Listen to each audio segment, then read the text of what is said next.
The sun hammered the desert like a blacksmith striking hot iron. Heat shimmered above the sand, twisting the air into wavering shapes. Silas Ward rode through it with his hat pulled low, his horse moving slow to save its strength. He thought he was alone out here, just another nameless rider crossing empty land. Then he saw it. A patch of earth looked wrong, freshly turned, too smooth, too deliberate. In the center of that mound, a pale human face broke the surface like a gravestone carved from flesh. Long dark hair clung to the dirt. I stared straight at him, and the sight stopped Silas cold. He slid off his horse, boots crunching against the dry ground. The closer he came, the worse the truth became. It wasn't a head lying on the ground. It was a girl buried up to her neck. Her skin was sunburned and cracked. Her lips bled from dryness. And carved deep into her forehead, still raw, still oozing, were 5 letters. S-I-N-N-E-R. Silas felt his stomach twist. "Lord help us," he whispered. The girl's eyes fluttered. A faint sound escaped her. "Water," she croaked. He dropped to his knees and tilted his canteen to her lips. She drank like a starving creature, water running down her chin and vanishing into the dirt that trapped her. Silas looked at the ground around her, at the packed soil that held her like a coffin.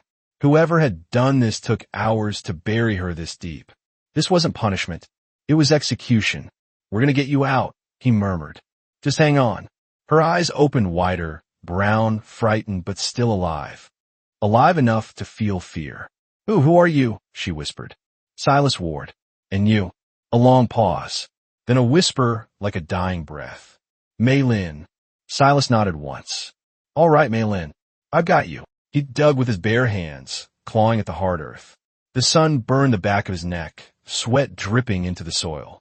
Every handful he removed revealed more horror. Her shoulders pinned tight, arms trapped deep below. "Who did this to you?" he asked. Mei-Lin swallowed hard. Her voice trembled. "They said I had to pay for what I did." "What did you do?"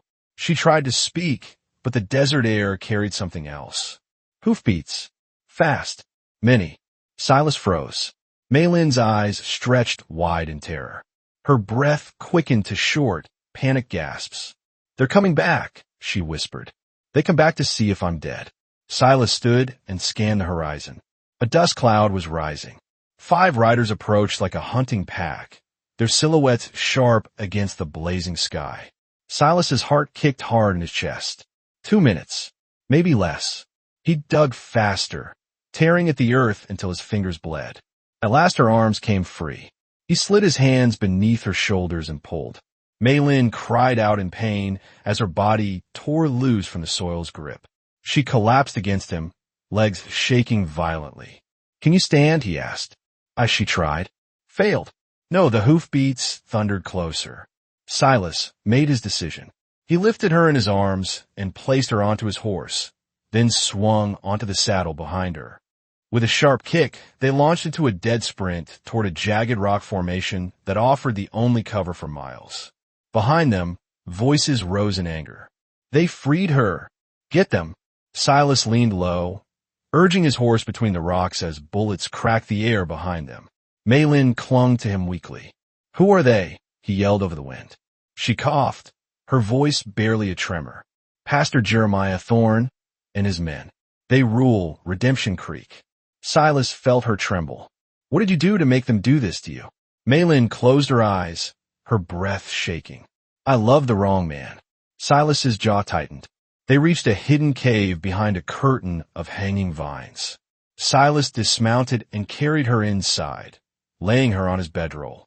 The cave was dim and cool, a welcome relief from the blistering heat. "The wrong man?" he asked softly. She nodded, tears streaking the dust on her cheeks. "Pastor Thorne's son, Ethan." Silas felt the pieces sliding into place, a hard, cruel puzzle. "You were lovers." "Yes," she whispered. "But Ethan, he already had a wife." More hoofbeats echoed off the canyon walls. The men were close. Mei-Lin's eyes filled with terror.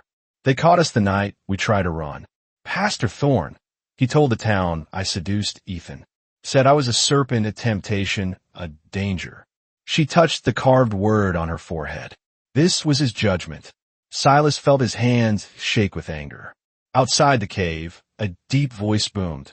Silas Ward, we know you're in there. You've taken what belongs to God's justice. Silas stiffened. How do they know my name? He whispered. Mei-Lin stared at him, a new fear rising in her expression. Silas, you never told me your last name. No, he said. I didn't. The voice outside roared again. Silas Ward of Canyon Ridge, the man who burned down God's house and murdered Preacher Williams. Mei-Lin gasped. Canyon Ridge, she whispered. You hear him? Silas closed his eyes. It wasn't what they said, he whispered. I was trying to stop a monster. Outside, Pastor Thorne's voice rattled the cave walls. God has delivered you into my hands, Ward. You saved a sinner from holy punishment. Now you'll face your own. Mei-Lin trembled. They'll kill you, she whispered. Burn you alive.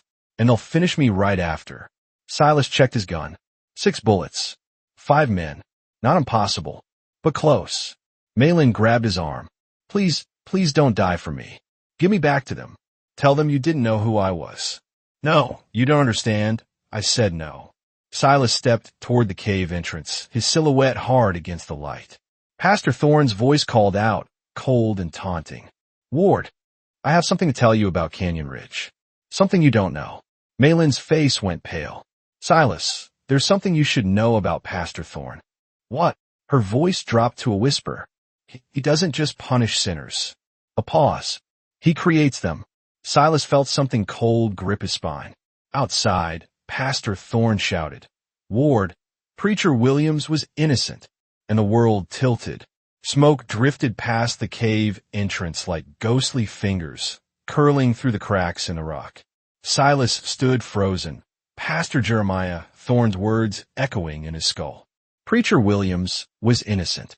For 2 long years, Silas had carried the weight of that night in Canyon Ridge, a night that haunted him every time he closed his eyes.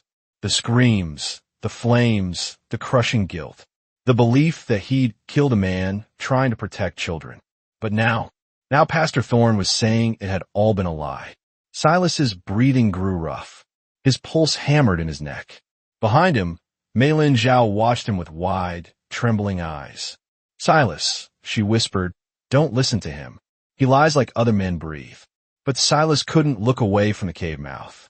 Couldn't ignore the poison dripping through Thorne's voice. The pastor spoke again, louder now, letting the words twist deeper. You were a useful fool, Ward. A scapegoat. A sinner we could shape. Silas clenched his jaw. Memories rushed back, pausing in the shadows outside Preacher Williams's church. The strange man watching. The fear on Williams's face. The sudden, unnatural spread of fire. The pieces clicked with horrifying precision. I wasn't supposed to save anyone, Silas murmured. I was supposed to burn. Mei-Lin crawled closer, wincing from pain. He wants to break you. That's how he controls people. If he can make you believe you're damned, he owns you. Silas dragged his gaze from the entrance, trying to breathe past the rage boiling inside his chest. Outside, horses snorted. Dry brush crackled as boots shifted in the sand. Pastor Thorne was in no hurry. He had all the confidence of a man who believed God himself was on his payroll. Ward, the pastor roared. Come out and kneel like the sinner you are. Silas's fists tightened around his revolver. His voice was barely a whisper. I'm going to kill him. No, Mei-Lin grabbed his arm. Her grip was weak, but desperate. Charging out there will only prove him right. That you're reckless, dangerous, hopeless. She coughed hard, wheezing from heat and exhaustion. Silas steadied her upright. Mei-Lin, they'll burn us both if we stay in here. Her eyes lifted to his. No, she said. They want to take us alive. Why? Because Pastor Thorne needs a show. Silas frowned. A show. She nodded. He's not just punishing sinners. He's performing. Every punishment, every branding. They're all meant to scare the town into obedience. Break one person, control 100. Silas looked at the carved word on her forehead. Still bleeding, still raw. Sinner. You're proof, Mei-Lin whispered. Proof he can crush anyone. A sudden burst of flames lit the cave with orange light. Smoke rolled inside. Silas's head snapped toward the entrance. "They're burning us out," he said. "No, they won't kill us in the cave." Mei-Lin pointed toward the smoke. "This is to guide us. Hurt us." Silas's stomach dropped. "To the stake," she whispered. Pastor Thorne's voice cut through the smoke. "Ward, the fire doesn't have to kill you. Not yet. Bring out the girl." Mei-Lin's breath faltered. Silas's voice dropped low, steady. "They want to burn us in the town square. In front of everyone." Mei-Lin nodded. "Pastor Thorne needs his flock terrified. Needs them quiet when the railroad men arrive." "Railroad men," Silas repeated. Mei-Lin swallowed. "They came last month. Rich men. Powerful. Pastor Thorne promised them land. Cheap land. So he could remove any obstacles." Silas stared at her. "Obstacles like you. And like anyone who refused to sell," she whispered. Pieces clicked into place like iron teeth. Silas whispered. "He's using religion to steal their land." Mei-Lin nodded. "And he kills anyone who questions him." Silas's jaw tightened. Then another voice cut through the smoke, smooth, deep, and terrifyingly calm. "Mr. Ward," Silas froze. "Come out. We need to speak about Canyon Ridge." Silas recognized the voice immediately. It wasn't Thorne. It was the man in black who'd watched him the night of the fire. The silent observer. The one who'd slipped away before the blaze consumed the church. Mei-Lin's hand tightened around Silas's arm. "That's him," she whispered in horror. "Pastor Thorne's right hand. Eli Draven." Silas's blood went cold. "That man was at the church the night it burned." "Then he knows the truth," Mei-Lin whispered. "And he knows you know." Silas's pulse thundered. The smoke thickened. Outside, Eli Draven spoke again. "Silas Ward, the truth is simple. You didn't burn down the church." Silas's breath stopped. Mei-Lin stared at him. "You didn't," she whispered. Eli's voice slid through the smoke like a blade. "You were meant to take the blame. But you weren't supposed to survive." Silas's heart hammered. "He's trying to shake me," he muttered. "Trying to pull me out there in the open." Mei-Lin squeezed his hand. "But Silas, what if he's telling the truth?" Silas swallowed hard. What if he was? The fire roared hotter, filling the cave with choking smoke. Mei-Lin coughed, tears in her eyes from the burning air. Silas lifted her into his arms. "Is there another way out?" he asked. She nodded weakly. "Back wall, a crack between the stones, narrow, but maybe," Silas found it, a jagged slit in the rock only a body width wide. He shoved Mei-Lin through first, scraping her arms and shoulders. Then he squeezed through himself, stone tearing at his back. They emerged on the far side of the rock formation, gasping for clean air. Behind them, the cave mouth exploded in flames. Mei-Lin clung to him, barely conscious. Silas looked across the desert. "Now what?" she whispered. "We run," Silas said. "Where?" He stared at the horizon. "At Redemption Creek." Mei-Lin's eyes widened in fear. "That's exactly where they want us to go." Silas nodded once. "Good," he said. "Let's give them exactly what they're expecting." He carried her into the desert as the sun bled across the sky and the hunt began again.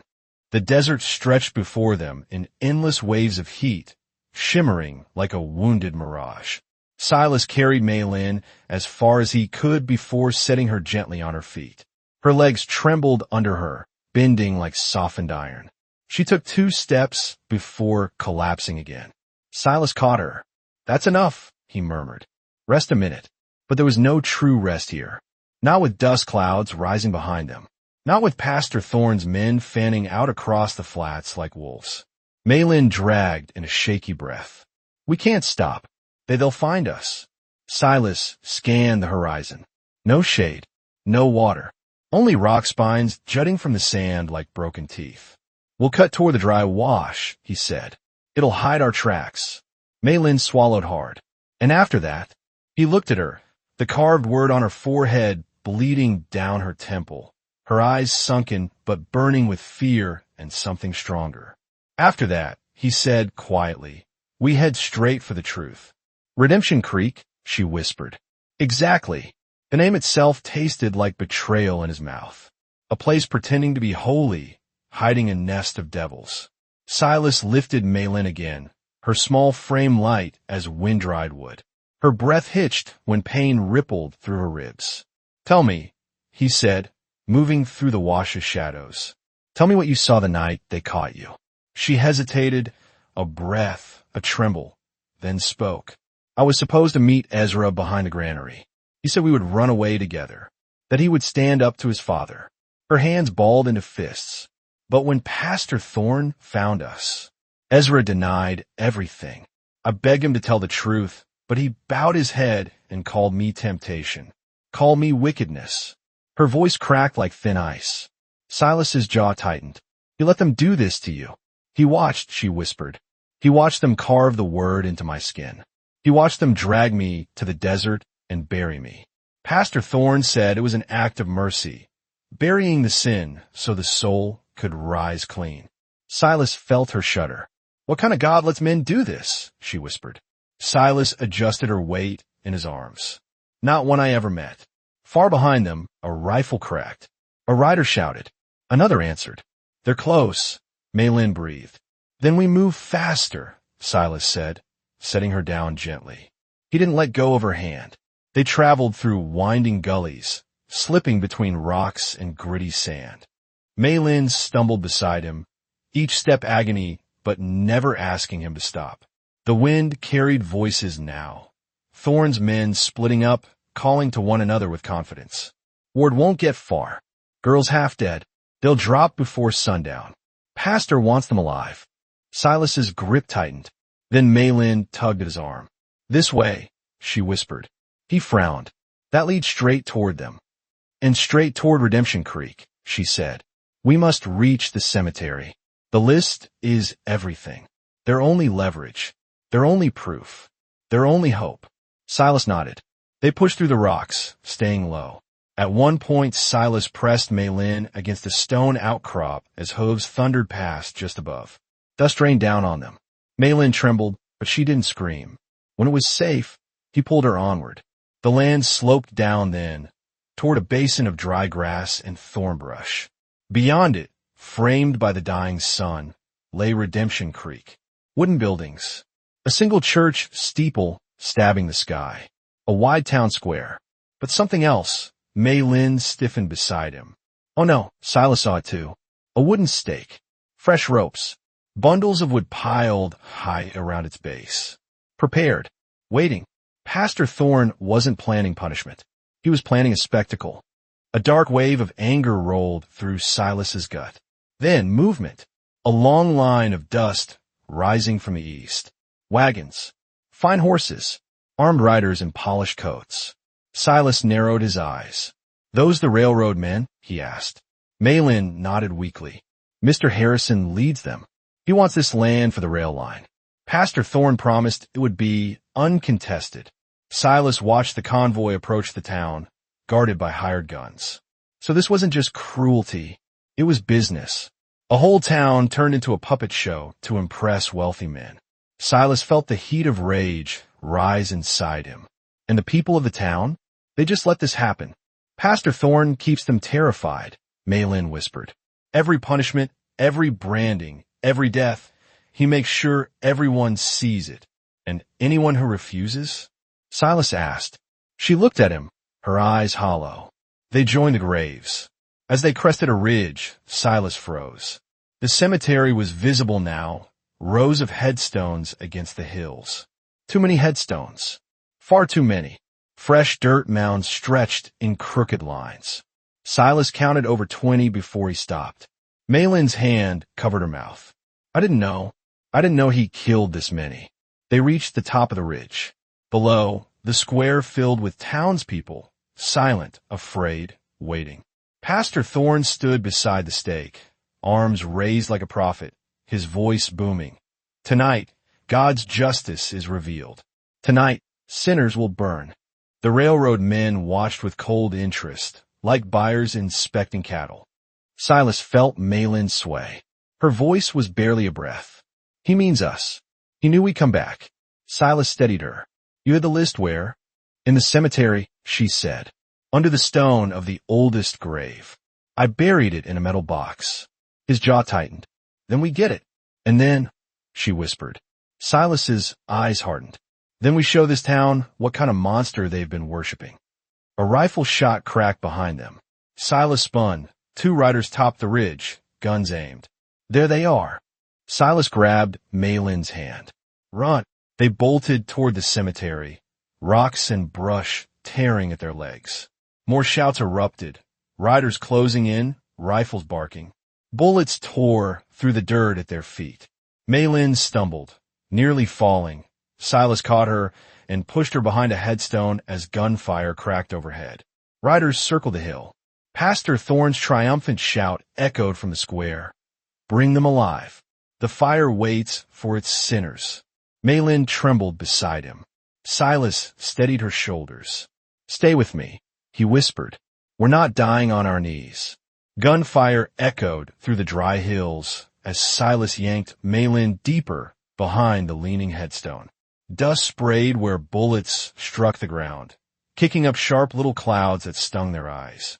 We don't have long, Silas whispered, crouching low. Show me which grave. Mei-Lin pointed with a trembling hand toward the far corner of the cemetery, where a crooked wooden cross leaned at a tired angle. That one, beneath the marker. It was a stretch of open ground, bare exposed, no cover. The riders circling the ridge would have a clear shot. Silas knew it, but he also knew something else. They wouldn't kill them. Not yet. They need us breathing, he said. That's the only reason we're still alive. Mei-Lin's voice was barely sound. They'll break that rule if they see the list. If they see what I kept, then we dig fast. Before she could protest, he grabbed her hand and sprinted across the open stretch. Shouts erupted behind them. More riders crested the hill. The whole town square seemed to swell with voices. There! They're making for the graves. Circle around. A bullet split the wooden cross in half, just as Silas dove behind it with Mei-Lin in his arms. The top half fell away, landing inches from her face. Her breath shook. He squeezed her shoulder. Stay low. Dropping to his knees, Silas began clawing at the fresh soil beneath the broken cross. The dirt was loose, thank God. Mei-Lin joined him, her fingers raw and bleeding as she dug. A metal clang. Silas froze. There, Mei-Lin gasped. Hurry. He ripped the tin box free, brushing dirt from its lid. Mei-Lin clutched it to her chest, but there was no time to breathe. Hooves thundered behind them, closer now, louder, circling. Pastor Thorne's men dismounted, rifles raised. Silas pulled Mei-Lin behind a taller monument as 6 men surrounded the cemetery. Ward, one of them shouted, drop your gun and walk down with the girl. Pastor wants you front and center. Silas glanced toward the square below. Pastor Thorne stood beside the stake, addressing the gathering crowd like a general giving orders. Good people of Redemption Creek, his voice boomed. Bear witness. God has revealed the sinners among us, and tonight they will burn for their wickedness. The railroad men watched with cold interest. Their leader, Harrison, adjusted his coat, unimpressed but expectant. Silas's chest burned. So much death, so much fear, all used to grease the wheels of profit and power. Mei-Lin grabbed his sleeve. Silas, I can't face that stake again. I can't. You won't. He lifted her chin gently. I won't let them touch you again. Ever. Her eyes glistened with tears, of terror, of exhaustion, of something softer she wasn't ready to name. A gunshot cracked over their heads. One of Thorne's men barked, Last chance, Ward. Silas took a slow breath. Mei-Lin, give me the list. She blinked. Why?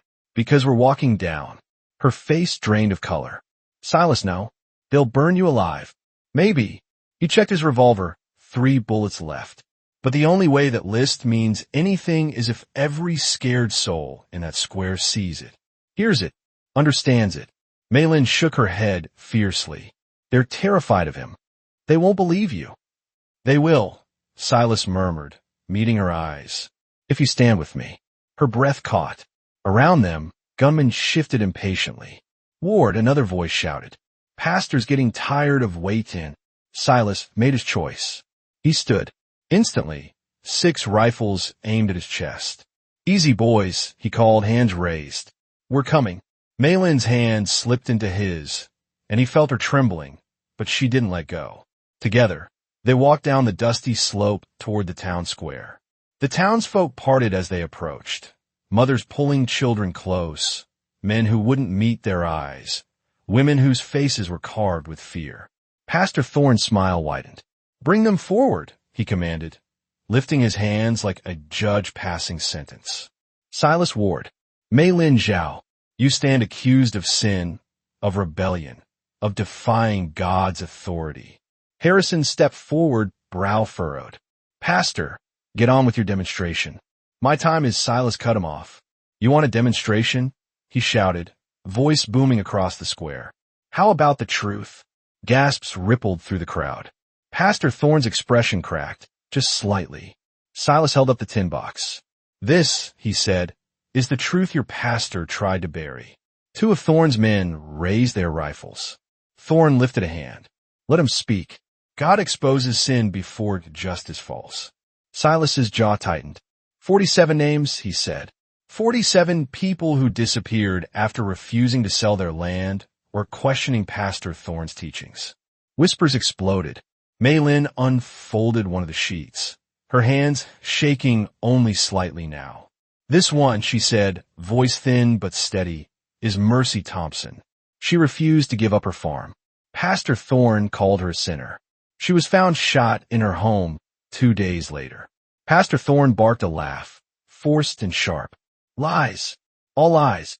Silas glared at him, then explained the graves behind us. Silence swept the crowd. A heavy, suffocating silence. Pastor Thorne's eyes burned with fury. Dates, times, where they were buried. She looked at the crowd, not flinching, despite the carved word on her forehead. "You all knew something was wrong," she whispered. "Every one of you. You just didn't know how deep it went." Harrison stepped closer, grabbing the list out of Silas's hand. He skimmed the pages, his face darkening with every line. "This is significant." Harrison turned to Thorne. "Pastor, is this true? These names match the property claims your office filed." Thorne snapped. "You believe the word of sinners?" Harrison shoved the papers at one of his guards. "I believe evidence." The crowd stirred. Thorne's voice changed, no longer righteous. Now desperate. "You're making a mistake, sir. These two are liars. They're corrupting this town." Silas stepped forward.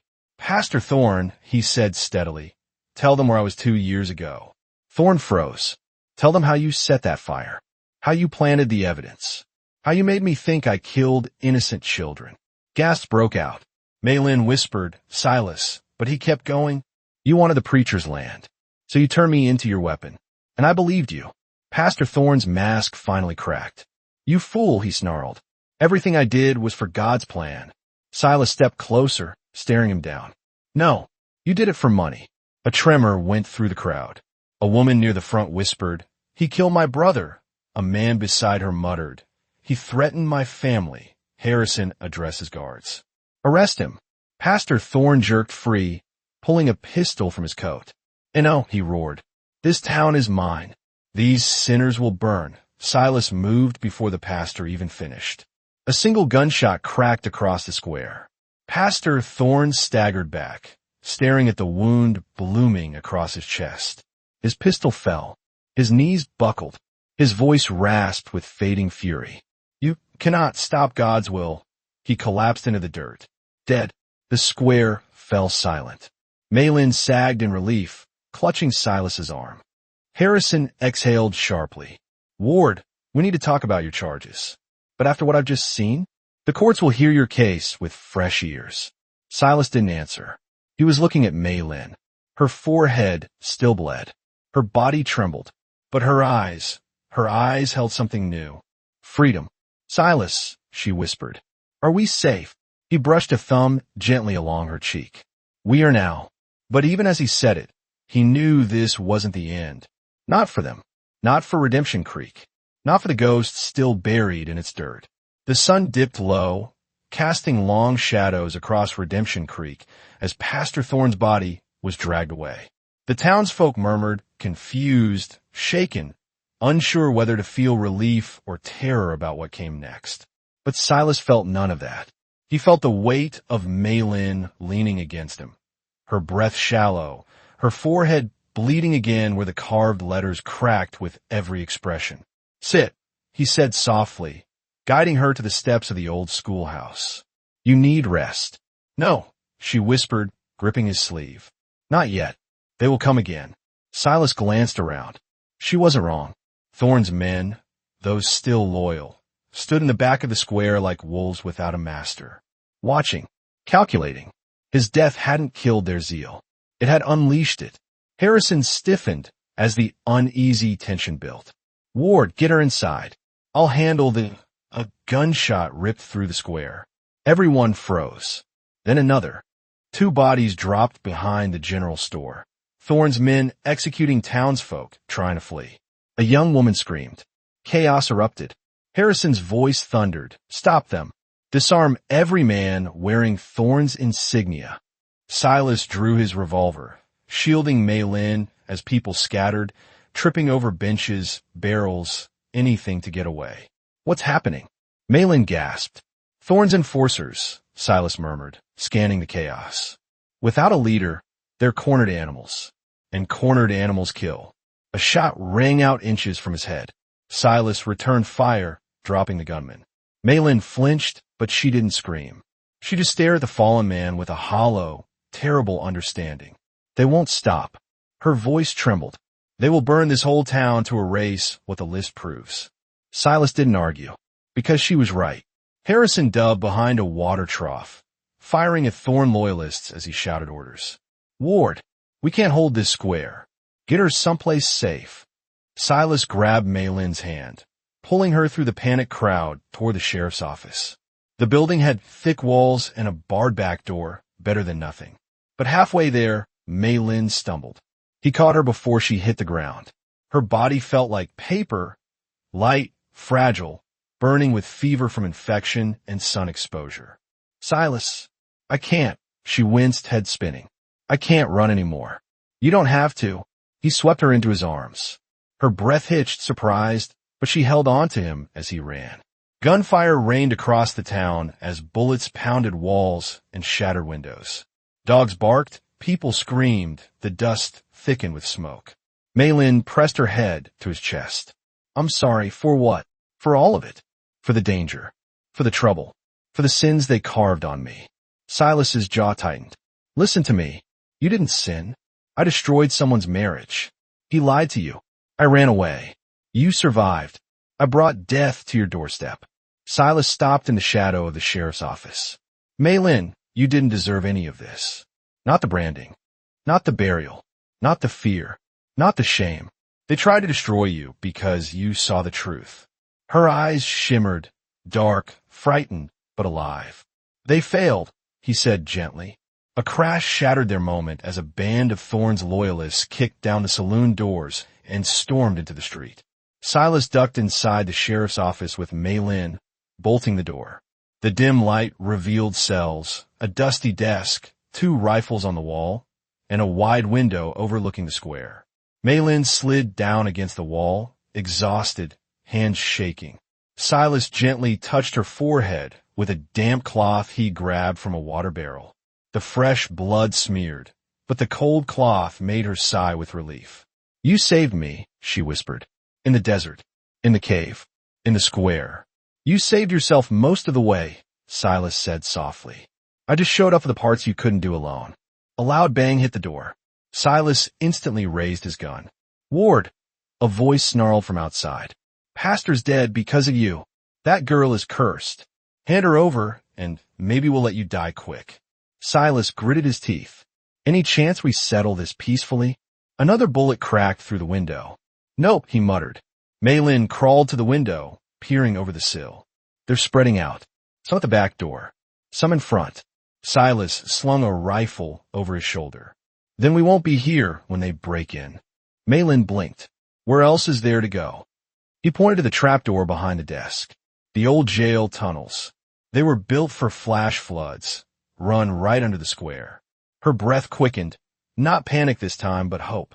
"They'll lead us straight to the cemetery," Silas said. "And from there to freedom." Mei-Lin nodded weakly.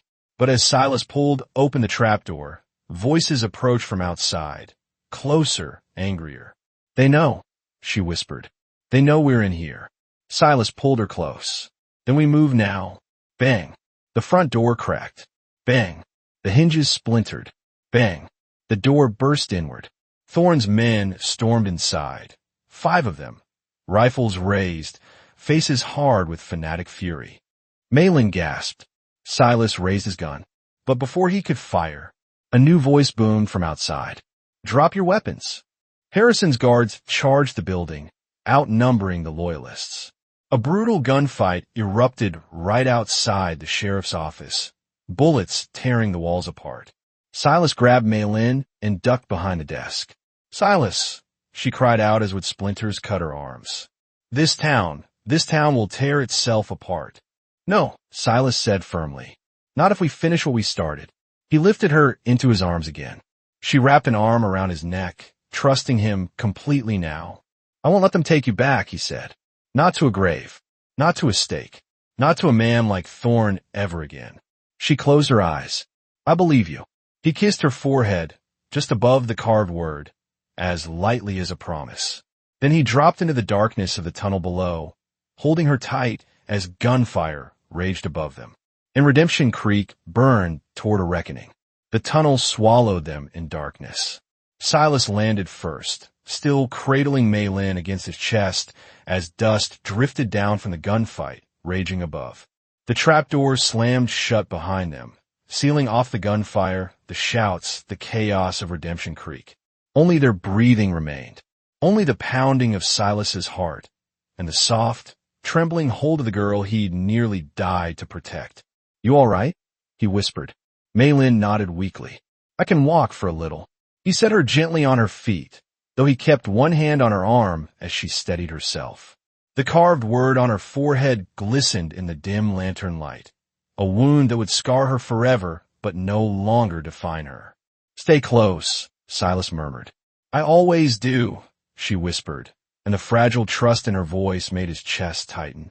They moved through the narrow passage, an old drainage tunnel carved beneath the town when Redemption Creek had still been a mining settlement. The walls were stone, dripping, cold, a striking contrast to the burning world above. As they walked, Mei-Lin's breaths grew steady again. Silas's did not. He couldn't stop hearing Pastor Thorne's voice, that twisted laugh.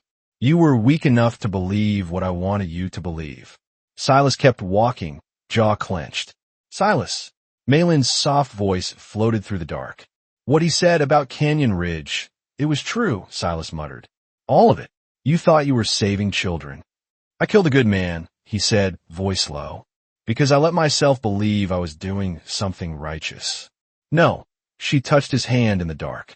You thought you were protecting the innocent. That is what good men do. Silas exhaled, unsteady. 2 years of self-loathing loosened its grip ever so slightly. At the far end of the tunnel, faint daylight glowed through cracks in an old grate. Silas pushed it open, lifting Mei-Lin through first, then climbing out after her. They were behind the cemetery now. The square was on the other side of the hill. Gunfire still crackled. Shouts, orders, screams. The town was splitting in two, those following Harrison, and those who still believed Thorne was God's voice on earth. Mei-Lin shivered. He will try to escape. Pastor Thorne. Not if we get there first. Silas took her hand again, leading her behind gravestones and dead trees, staying low. Smoke curled over the rooftops. Harrison's men had taken the north end of town. Thorne's men the south. The stake in the center of town stood like a waiting devil. We have to end this, Silas murmured. And we will, Mei-Lin whispered. The square. By the time they reached the crest overlooking the town, the scene below looked like Judgment Day. Thorne's men had taken positions behind wagons, firing wildly. Harrison's guards returned fire with precision. Civilians hid in alleys, praying. Pastor Thorne himself was dragging a rifle-wielding guard toward the stake, his face contorted with fury. Bring me the sinner, he roared. Bring me the girl. His followers echoed him like a deranged choir. The girl, the girl. Silas's grip tightened on Mei-Lin's hand. You stay behind me at all times. No, she said, stepping closer. This ends because of what I saw, not what you did. Let me help. Her bravery stunned him. She had been buried alive, branded, hunted, and still she stood. Silas nodded once. Together, they descended the hill. The confrontation. They walked straight into the square. Silas's revolver hung at his side. Not raised. Not hidden. Just present. The townsfolk gasped. Pastor Thorne spun toward them, eyes blazing. "Ward," he bellowed. "You dare show your face." "Funny," Silas said. "I was thinking the same about you." Thorne lifted his rifle. Silas didn't flinch. "Let her go," Harrison commanded. He and his guards pushed through the crowd behind them. "This is over, Pastor." "It is not over," Thorne thundered. "Not until sinners are purged. Not until this land is clean." He pointed to Mei-Lin. "That girl destroyed my son's marriage. Your son lied," Mei-Lin said softly. Her voice carried across the square like a crack of lightning. "Ezra promised to run away with me. He told me he loved me. And when you caught us, he claimed I seduced him." A murmur rippled through the crowd. Thorne snarled. "She tempted him." Mei-Lin lifted her chin. "No, he kissed me first." A hush fell. Silas stepped forward. "Pastor, you branded her a sinner because she saw what you didn't want seen. She saw your meetings, your murders. That's enough." Thorne roared. "No," Silas said. "This started with lies. It ends with truth." He pulled a tin box from his coat and held it high. "The list," he called out. 47 people you killed." Gasps. Cries. Rage. One old woman collapsed in tears. "My Samuel." A man beside her clenched his fists. "You said he drowned." Thorne backed away, shaking, his fanatic mask cracking. "You can't prove anything," he sputtered. Mei-Lin stepped beside Silas, trembling but resolute. "I saw you kill Mary Thompson," she whispered. Silence felt like a guillotine. Mei-Lin's voice broke, but she didn't stop. "You pushed her into the well behind the church and told everyone it was suicide because she would not sell her land." The crowd erupted. People surged forward, anger swelling like a tide, ready to drown Thorne in it. "Stop!" Thorne screamed, raising his rifle. Silas moved in front of Mei-Lin. "Don't! Get away from her, Ward." No, for a heartbeat, the entire world froze. Thorne's finger tightened on the trigger. Silas looked him dead in the eyes. "You called me weak," he said softly, "but you're the coward. You hid your greed behind Scripture. You built your kingdom on graves. Shut your mouth." Thorne shrieked.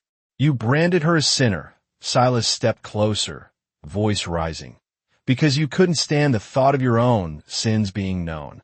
Thorne screamed and pulled the trigger. Bang! The shot echoed through Redemption Creek like thunder. Mei-Lin gasped, but Silas didn't fall. Harrison stood behind them, his smoking pistol still raised. Thorne staggered backward, a bullet hole blooming in his chest. He dropped to his knees. You don't know." He gasped, blood bubbling at his lips. "This town needed me." "No," Mei-Lin whispered, stepping forward despite her shaking legs. "It needed truth." Thorne collapsed. Silas exhaled shakily. In the stunned silence, Harrison spoke, voice firm. "Redemption Creek is free."